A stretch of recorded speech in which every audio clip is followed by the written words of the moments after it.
আসসালামু আলাইকুম।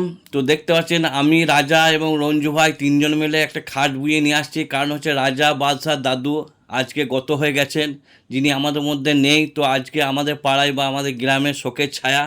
তো এটা হচ্ছে রাজার আব্বার, বাদশার আব্বার মামা, যিনি মারা গেছেন। বর্ধমানে দীর্ঘকাল ধরে থাকতেন।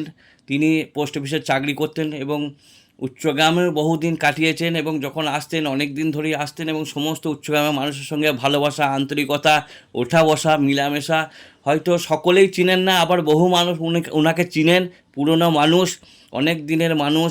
হ্যাঁ, তো আজকে আমাদের মধ্যে নেই, চলে গেছে। তো সত্যি আমরা খুবই দুঃখিত, খুবই তিনার জন্য আমরা মিস করছি তিনাকে। তো তিনি আমাদের বাড়িতেও সময় বহুত কাটাতেন। হ্যাঁ, তো আজকে আমরা তারই এই দাফন করার জন্যে সমস্ত মানুষ বা কুটুমজন এবং গ্রামের মানুষ একত্রিত হয়েছি। তো দেখলেন জানাজা নামাজের জন্য সকলেই শরিক হয়েছেন এবং লাশ সামনে আছে। যদিও দেখানোটা যায় না, খারাপ, তবুও ভাই দেখাচ্ছি। কেউ ভুল কমেন্ট করবেন না, কারণ হচ্ছে এই জায়গায় সবাইকে আসতে হবে, উদ্দেশ্য হচ্ছে এইটাই।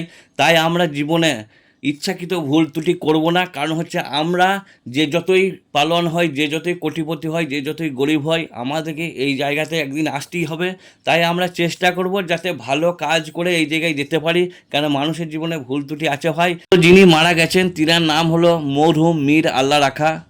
তো তিনার জন্য আমরা সকলেই দোয়া করব, আল্লাহ যেন তাকে জান্নাতবাসী করুক। সকলেই দোয়া করব ইনশাল্লাহ।